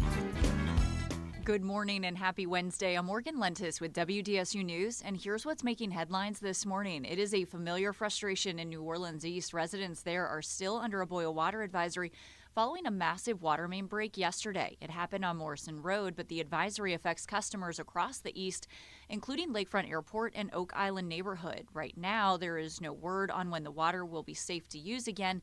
This is the third boil water advisory in that community in recent weeks. Then a New Orleans man convicted of performing a retaliatory killing will be sentenced today. A jury recently found Bokio Johnson guilty of manslaughter for the death of Hollis Carter Jr. in 2022. Carter was on his way to court when he was killed. He's accused of shooting and killing Johnson's son Caleb and injuring his stepdaughter. Sentencing is set for 9 this morning. And today, Congressman Troy Carter will be in New Orleans touting $15 million in federal funding for what he calls critical improvement projects. We're told that money will be spent on 4 projects. That includes building a bridge to restore access to Lincoln Beach, making transportation improvements along Morrison Road, and to wetlands in New Orleans, among others. That's a look at your headlines. I'm Morgan Lentis with WDSU News. Have a great day. Good Wednesday morning. I'm Deja Brown with WDSU News, and here's a look at your traffic. As you're waking up and heading out the door, we are accident and breakdown free, but seeing heavy delays building across the New Orleans metropolitan area. I-10 westbound from Slidell to the Superdome, still about a 48-minute ride. Coming from the West Bank, we are starting to see some delays building on your approach to Terry Parkway. 6 minutes through the delays there as you travel between Lafayette and the I-10 merge. Kenner to downtown, still about a 26-minute ride. 6 Apache congestion between Loyola on your approach to Vets and South Carrollton over to the Crescent City connection. That's a check of your traffic on WBOK 1230 a.m. Every day, the RTA gets thousands of New Orleanians where they need to be. Whether you're headed downtown, the 9th Ward, or Algiers, our buses, ferries, and iconic streetcars are going your way. Rolling with the RTA is a smart way to help you save money and the environment. Download the La Pass app today to plan your ride, get real-time arrival information, or make mobile payments. Because the RTA is how New Orleans rolls. Are you passionate about community safety and police accountability? Tune in to The Monitor's Mic, where we talk about oversight, policing, and you. Hosted by the Office of Independent Police Monitor, we're here to shine a light on policing issues that matter. From real-time policing updates to in-depth interviews. Get the facts and stay informed. We're breaking down complex issues, highlighting community voices, and holding people behind the badge accountable. Join us for an informative hour every Friday at noon on WBOK. Your city, your police, your show. The Monitor's Mic. Tune in every Wednesday at 12 noon to What's Growing New Orleans. Hosted by Angel Vanderpool, What's Growing New Orleans is a weekly conversation about developing and growing Black businesses throughout the region. Brought to you by the New Orleans Regional Black Chamber of Commerce.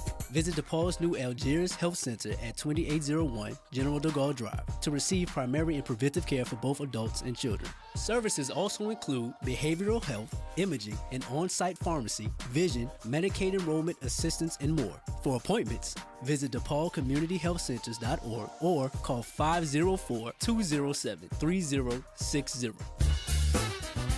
Andronica Morris, host of Put Housing First. Join us every Tuesday at 12 o'clock where we will discuss how housing affects every aspect of our lives and what's necessary, what's needed to guarantee housing for all. Join us every Tuesday at 12 o'clock as we dig down deep onto the issues that affect all of us.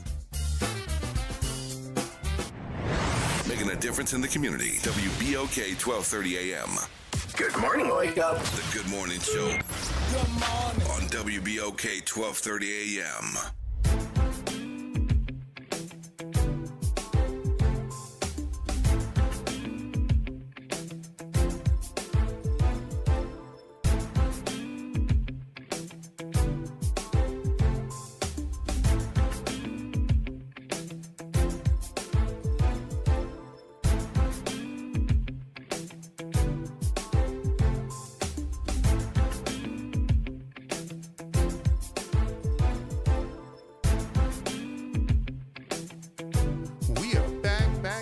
Back, man. Hey, I want to thank Elliott for I want to thank our callers, too.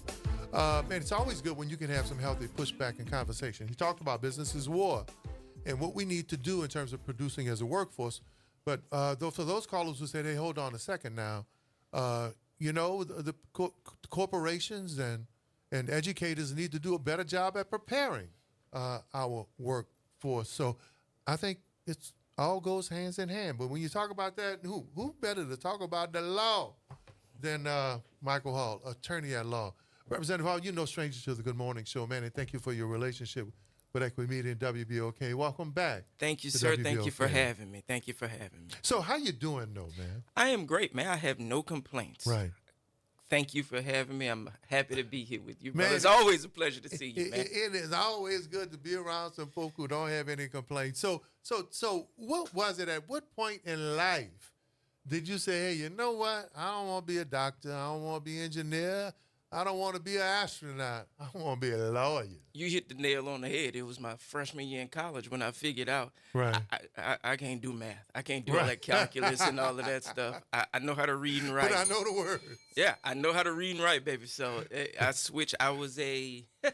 I started out as an engineer. It was calculus class. Hey, man, I started out as an engineer major. I quickly figured that out. It's not for me, brother. Right. And even being a doctor, you had to know that math. The only thing I know how to do is count my money. Right. Other than that, I can read and write with the best of them, though. So other than understanding words, right, what was it about the law that intrigued you? The law is fun to me. I love the law. I love the right and wrong. I love the structure. So like some people look at graphs and equations. When you look at words and law and positions, that excites you. Words mean things. Right. And potato, shall or may. Hey, man, and there's an interpretation that's made to the words. Everybody's got their own interpretation. So let me hear yours. Let you listen to mine. Let's have a healthy discussion. So let's have this healthy discussion. I was listening today. I think I was listening to NPR. I like to surf and listen and read. I was listening to a professor talk about the challenges with the law now and interpretation, and they were talking about the court system, and that the court system is more involved in interpretation now than they've ever been. Why is that now here in the 21st century when the professor said that, the court system now in many cases are trying to determine the law, not represent what the law says? And that's the problem, I guess. It's about the interpretation. Okay. This is where it is. This is what I believe. No, and everybody's got to choose a side. This is the side that I'm on. This is what the law is. No, this is the side that the other person's on. This is what the law is. And that becomes the problem. Nobody wants to agree, if you will, or nobody wants to be agreeable to the other side of things. And I think that's where the problem comes in. Nobody wants to say, hey, look, I think this will work, and this will work for the benefit of everybody. It's not about everybody. It's about my side. It's about my position. And I think that's where the problem comes in. And how did we get to that point? I think it has a lot to do with the way people have, I sound like an old black man, not just the way people were raised. When you were raised differently, you were raised to understand, listen to your elders. When your elders say this, you listen to this. Now everything is a pushback. With my 13-year-old kid, everything is a pushback.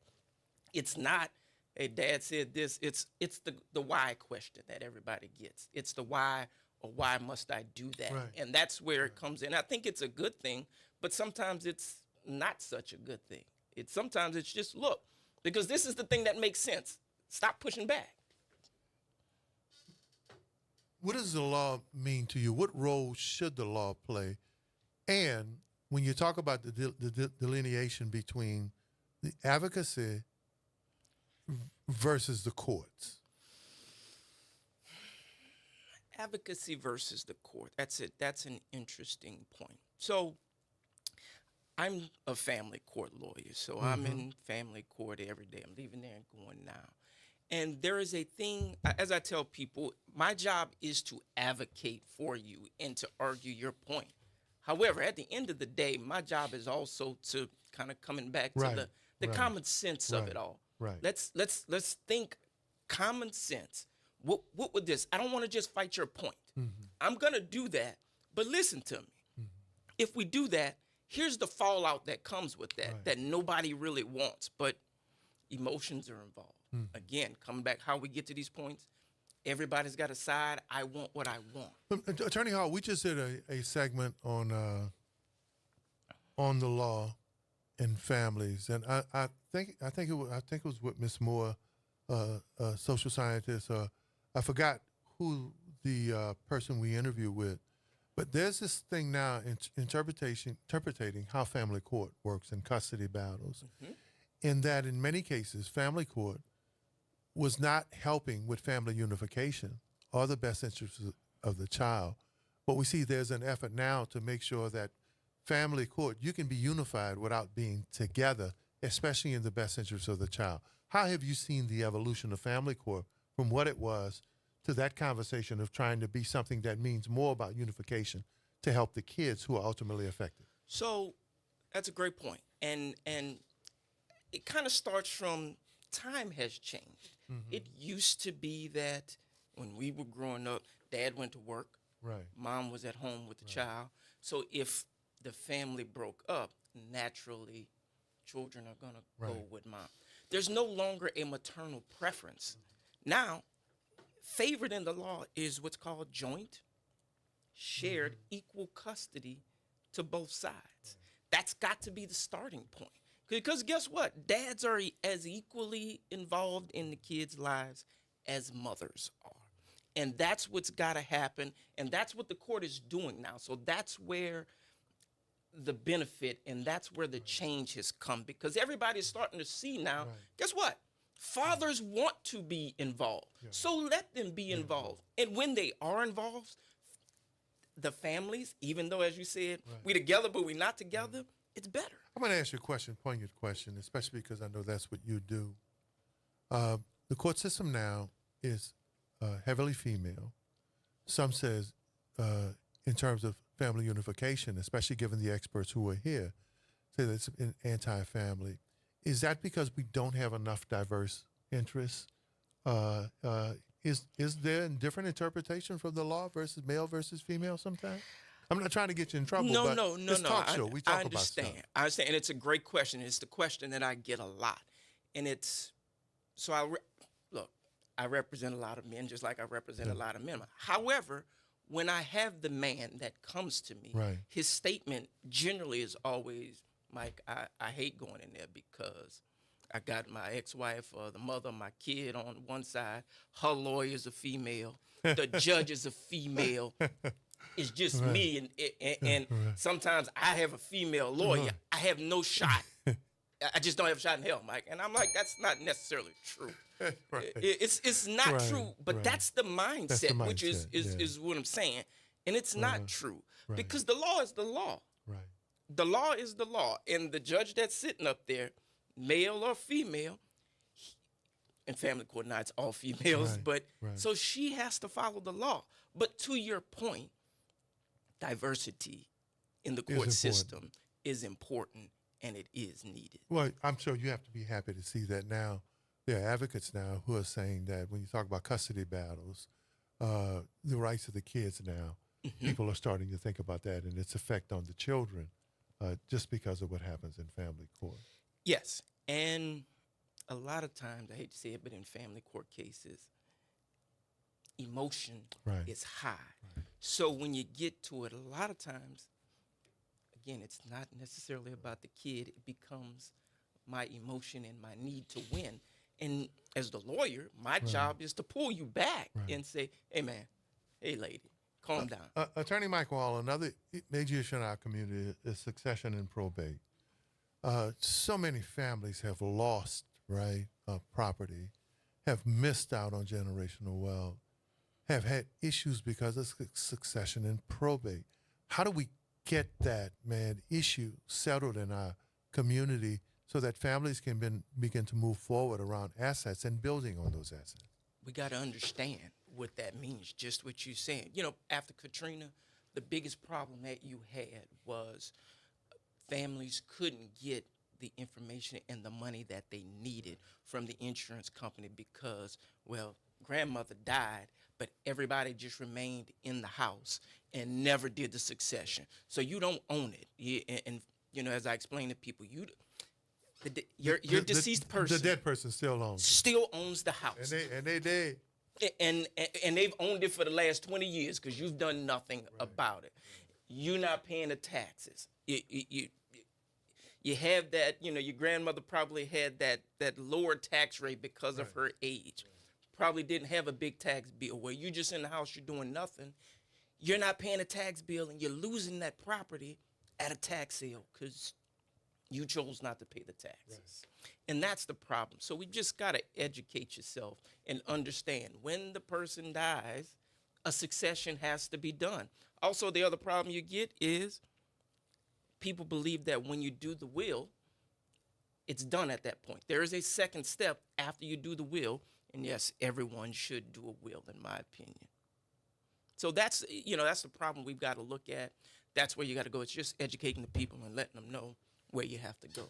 504-582-9422. We hear many families talk about the cost of succession and probate, and many don't have the funds to afford it. What we've heard, some lawyers will represent from $500 to $2,500 to $3,000 to do successions. What do people do who have hundreds of thousands of dollars in potential wealth and inheritance, but don't have $2,500, $3,000, $1,000 to pay for succession? So different lawyers do different things. Some lawyers, and look, everybody's running a business. Right. You just heard the man talk about running it. Yeah, Everybody's running a business. Nobody gets anything for free. It just doesn't happen that way. But there are ways that attorneys can get paid from the succession without an upfront fee, but it just depends on the nature of the case that you're dealing with. There could be a back-end way that they're getting paid. Okay. Yes, Okay. Well, that's important for folk to know. So you can negotiate with that attorney. Yes. I hate to say you can negotiate because the attorney's going to tell you how much they charge for that how service. they charge and how it can be done. Right. Yeah. All right. 504-582-9422. Case approach. Attorneys are different too. They're running their own business, whether it's family law, succession and probate, or business. There are some attorneys I know out there who specialize in business, and I will call them to talk to folk who want to open up a business or who have a business issue. Each attorney has a different approach to different cases. How do you find which one is right for you? From the legal side, I guess it's about what you want to do. I kind of, as I say, I fell into family law, but I love it at this point. Right. It's just the thing that I do. Personal injury guys, I mean, they love what they do. They get paid handsomely to do it. So I think it's just based on the person and what you're drawn to. I like to help people, so that's why I do family law. And but you know, as I tell people, your marriage is a business. So I'm kind of a business lawyer too. So when I talk to you, marriage is a business and it should be operated like a business. So now prenuptial agreements are the thing.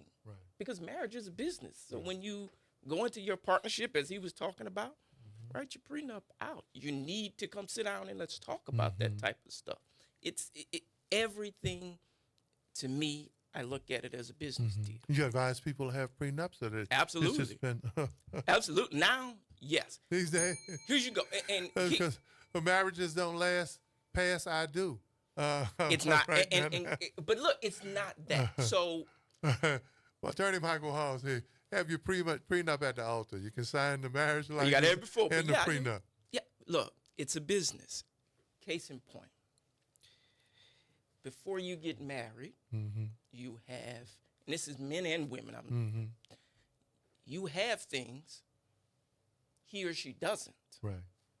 Nobody's going into this expecting to get divorced. I'm not saying that. Right. But again, marriage is a business. Oh, how cold the world is these days, how cold it is. But that's realistic. Case approach, should the individual seeking the lawyer, should their approach be to sit down with as many people and interview them, look at their resumes? How can you tell when you have the right lawyer for the right case? What's your advice to a potential client or people out there who are looking for legal representation? So again, from a family court perspective, Right. yes, you should probably talk Right. to a couple different people. If I've done business law my whole life, don't hire me for family court. And you should get a family court lawyer. Right. Get Okay, somebody who's done. But even talking to the family court lawyers, kind of figure out to what you're saying. This is my question is, Right. once we start talking, tell me what your end game is. That's the first question I have. Tell me what your end game is. What are you looking for? Then let's talk about how we going to get there. Maybe the way I'm telling you, Right. I want to get you Right. there, you don't want to get there. I think it was Judge Lakeisha Jefferson who used to do some law, knowing the law, on our show for several years before she became a judge. I think it was her who said one time, you don't want to bring a plumber into the electrician court. You don't want. It's the truth. So You don't want to you bring want to have somebody with some institutional knowledge of Absolutely. that kind of law. Absolutely. If the guy does criminal law all day long. Right. and She you're might not have bringing said it like that, but that's what I think she meant. But that's the point. Yeah. If I'm a criminal lawyer and that's what I do, Mm-hmm. I'm a fish out of water Right. in family court. Right. Vice versa. If I'm a family court lawyer, Right. I'm a fish out of water in criminal court. 504-582-9422. For there are young folk out there who are listening, and we have a diverse audience, if they want to be a lawyer, if they're attracted by words, what should they start doing now? So the beauty of practicing law is, and I'll start from a college perspective, you don't have to major in pre-law. You don't have a lot of to history majors have law degrees. Exactly. You have a wide gamut of everything. It's not like medicine where you have to do biology or something. No, you can do whatever and find your way to the law. I was a political science major and found my way to the law. So take the LSAT, take a prep course before you take the LSAT, you pass, you're in law school. It's open to everybody. Wow. 504-582-9422. Folk know you, especially from your work with your church, the religious community, a lot of volunteerism, pro bono stuff, a lot of free advice to community people. How is it that Michael Hall has been able to maintain his community relationships and still have a business? I think your guest earlier said you have to learn when to say no. Right. So I don't mind giving of my time. I Right. don't mind Right. helping when I can, but sometimes Mm-hmm. just learn the art of no. You can stop me. You can call me. Right. I'm going to answer your question. And we're going to talk for a second. And I think that's the thing. People just understand. You can call Mike. Michael answer your question for you. Well, we're gonna go to break, but when we come back, since I've known and watched you for years, I want you to sit on this question. I want you to answer it when we come back, though. For people who know you, it's been important for you to maintain a spiritual base in your relationship with your faith. How does that play into the law when in many cases it's not a spiritual interpretation or a psalm or a verse that interprets the law? How does that affect your faith, and what do you bring to the practice of the law that helps you maintain your spiritual base while interpreting the law? Attorney Michael Hall, WBOK, 1230 a.m. Whose station? It's our station, y'all.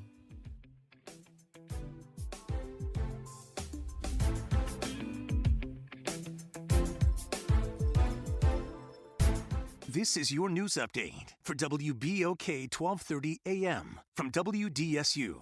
For all your news and weather, watch WDSU News, New Orleans' leader in live, local, late-breaking news. Today at noon and 4 p.m. Scattered showers are moving in as we approach later into the morning on into the afternoon.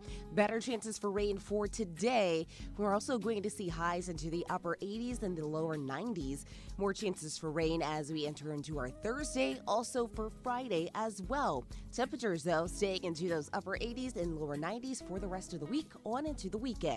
From the WDSU First Warning Weather Center, I'm Raven Richard. Why choose a Sleep Number smart bed? Can I make my side softer? Can I make my side firmer whenever I want?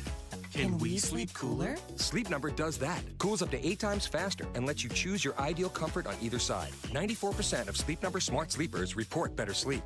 And now, during our biggest sale of the year, save 50% on the Sleep Number limited edition smart bed. Plus free home delivery on select smart beds when you add any base. Ends Labor Day. To find a store near you, visit sleepnumber.com. Every day, the RTA gets thousands of New Orleanians where they need to be. Whether you're headed downtown, the Ninth Ward, or Algiers, our buses, ferries, and iconic streetcars are going your way. Rolling with the RTA is a smart way to help you save money and the environment. Download the La Pass app today to plan your ride, get real-time arrival information, or make mobile payments. Because the RTA is how New Orleans rolls.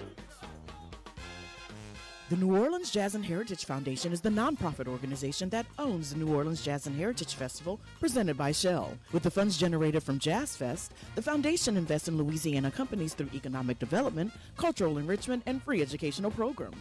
To learn more about what the New Orleans Jazz and Heritage Foundation does, please visit www.jazzandheritage.org. This is Dr. Jaquil Ross, the host for Talk That, NOLA Education brought to you by New Schools for New Orleans. On Talk That, we'll be focusing on the amazing work of educators and students happening inside and around public schools in New Orleans. Our school communities are full of so much talent and promise, so let's talk about it. This month, we'll be joined by Miss Love, the social worker from Eisenhower Charter School, to provide us with some back-to-school tips regarding academics, behavior, external support, and the importance of a home life schedule. Then we'll hear from Dr. Sharon Clark, Bessie Board member from District 2. She will provide us with insight about the new school accountability framework from the State Department of Education.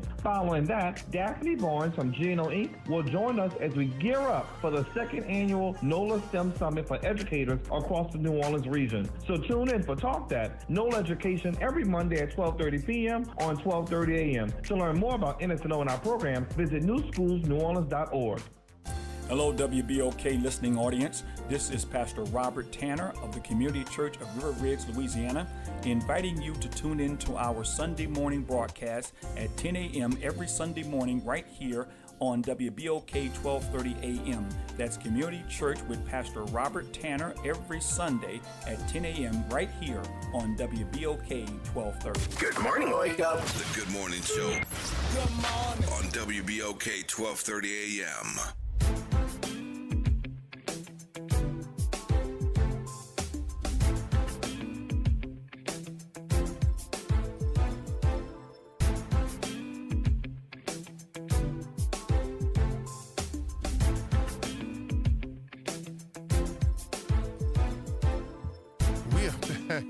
Back. Oh, man. Attorney Michael Hall, what a great show today, man. And as always, I want to thank our listening audience, WBOK Equity Media, the men and women who work here. We're really nothing without our listening audience, our sponsors, the people who take out ads, the folk who are willing to come on the show, the folk who call in to ask questions, those folk who support, give pushback, but provoke some thinking. And I tell folk all the time, we have probably one of the most sophisticated listening audiences in the world because they challenge thought, they add to thought, they give us something else to make us go, to think about. And talking about making us go, Attorney Michael Hall, I made you go, I asked you a question going in the break. For those who know you, your spiritual life, your church, your community is important to you. The law can be like what Elliot Foreman said about business. Business is war. The law can be war. The interpretation many times and what happens to people in court doesn't necessarily lend itself to something that happens in the Bible. How do you balance that in terms of the law, what you do as a spiritual being and someone who's really close to your community? I think the biggest thing you've got to remember that who you are and what you are. For me, like you said, I'm a Christian. I believe in God, trust in all of that. I pray every day. I'm up every morning at 5, kind of meditating, getting my words and life together in my head, and pray in the morning. And that's the foundation that I was brought up in. I don't know anything different. And I guess it's worked for 49 years. Why change it? Yeah. That's the way I see it.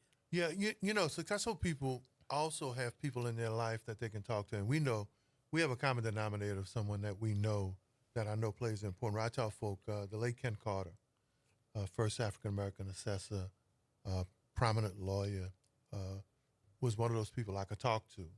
My dad and my brother, my mom, who just recently passed. There are people in my life, my cousin Brian, a big brain, intellectual, you can call him. But you and I have a ace in hole. It doesn't devalue everybody else, but we both know a person who has a view of the world where everyone matters that can make you think. And you and I can call him at any time, Bishop Lester Love. Yes, sir. Talk about the importance of having someone like that, especially where you can be in a world where it's challenged by the law and challenged by policy, but you can have someone that can call you, that can put it in order or give you a perspective. How important is it to have that go-to guy or go-to gal that can help you with that? I think it's tremendously important, and it's more important to understand and to know, again, to that point, he has known me since I was 15. Yeah. And I'm 49 now. Right. So most of your life. Most of my life. And all of your professional life. And the benefit of it is, look, at the end of the day. Not always going to tell you what you want to hear. Not always going to, and that's the beauty of it. Not going to always tell you what you want to hear. But at the end of the day, to that point, he's my pastor, but he's also a friend, and he's a man. And from one man to another, he can say, hey. Now, Bishop Love has a view that everyone matters. Everyone matters. And he's one of the, I tell people all the time, he's no judgment zone. But in the law, sometimes you can be in court, and that person who you don't necessarily jive with, you represent them, their case matters. How do you balance that mentally when you're doing your job? Again, kind of going back to what I said, my rule is simple. It is, as the client, it is your job to be upset and have that vinegar and salt running through your veins. That's your job. My job is to be the rational one, the calm one, and to pull you back. I want to ask you this because we got a few minutes left, but you got my mind working, and I know you long enough now I can talk to you. I have friendships with a lot of lawyers, and I value them, and many have expertise, and I'll call them to help people or do work in different sectors. But my brother, my attorney during my time in life, Clarence Roby, right? And then another good friend of mine, Steve Smith. The thing about that I love about them is that they let their client be their client. They don't try to change them, amend them. They'll give their best advice, but they let you be you. Folk who know you say you do that too. How important is that? That is very important. And again, kind of going back to what I was saying, guys like Clarence Roby, that's my guy. That is They ain't trying to change you as a person. They're not trying to make you do something you want to do. They're giving you their best advice, but letting you be you. A lot of lawyers don't do that. Correct. And again, I can call Clarence Eastman as a young lawyer. I would call Clarence, and Clarence would always say, Mike, if I were you, I would do it this way. Even now, Mike, I wouldn't do it that way. I would do it this way. But if you do. How important is it to have a lawyer like that in your Rolodex, or someone when you're in the middle of a case and you're trying to figure it out, you can say, hey, I can call. What do you tell young lawyers, who haven't built that Rolodex of that association? You absolutely need that. Like, generally, my mentor in the law was Bernard Charbonnet. Absolutely. And Guru. And again, it is always calm demeanor. The Southern gentleman lawyer. Correct. And Right. That's, again, all I've known is Right. that. Makes you think. And yes, you're going to sit down, you're going to have the conversation, you're going to get the parables, but at the end of the day, it's going to be, this is how you should do it. Every lawyer needs that one lawyer that they can go to. I have a couple of them, but generally, Charbonnet is the first one that I get. Wow. We're talking to Attorney Michael Hall, family law expert, succession and probate, has developed his own approaches to a case. So in preparing for a case, before you accept a case, what goes into whether you will accept a case or a client, no matter how much money or how much the opportunity is? What's the deciding factor for Michael Hall? Each case is different. But at the end of the day, it's about, can I help you? Okay. Again, why the path to success. And it's why the initial question is always, what's your end game? Mm-hmm. A. B. This is the idea that I have for you to get you to that end game. Right. If you don't like that, I'm not the lawyer for you. Right. I mean. You recommend a consultation for folk before they pick a lawyer or walk down that road to a case? Yeah, absolutely. Go talk to them. Because, again, you may be the person that just, nothing's going to make you happy other than to see this person hanging from the bridge. How often do you sit down with a client? You know it's a moneymaker. You know you can count your coins. You like to read, but you know you can count your money, right? Yes, sir. Where you say, hey, you know what? I got somebody you need to go talk to. Much as I would love to handle your case, I appreciate the recommendation, but you need to go talk to so-and-so. It's happened quite a few times. Just because, I mean, I know you want the fight. Right. And I'm simply telling you, it's not the fight. Right. You can work this out by doing this. Yes. I won't fight. All right, man. Down the street, there's a person I can send you to. They got that fight, you know, for that you case, want. that kind of case. Yeah. It's not me. So that's what you missed the money, but not the case. Hey, man, peace of mind is a beautiful thing. And that's the way to end this segment, right? No matter what you're doing with the law, peace of mind at the end of the day is worth all the riches in the world. Attorney Michael Hall, how can people reach out to you, and how can they find you for consultations, some good advice, or just to talk to a good brother? You can call us in the office, 504-383-5294, or you can go to the website, mjhall@mjhalllaw.com. Man, you promised to come back, and as we work to interpret the law and the more courts get involved in policy, you promised to come help us figure it out. Brother, you call me, I'm coming. I'm running. Attorney Michael Hall, man, what a wonderful show. I want to thank Elliot Foreman. Right, business is war, but that doesn't mean that life has to be war. Sometimes you can go to war so that the rest of your life is in peace. And remember, a lot of battles, if you're always in a battle, you haven't defined a war to end the battles. You're just always in skirmishes. Sometimes you need to get to war. War of a personal decision, war about the business you want to go in, war about the case of the lawyer you want to hire. That way, once you settle it, there can be peace in your life. OT, WBOK, 12:30 a.m. Not the side porch or the back porch, but the front porch. Whose station is it, Nyron? Whose station is it, my man? WBOK, it's your station.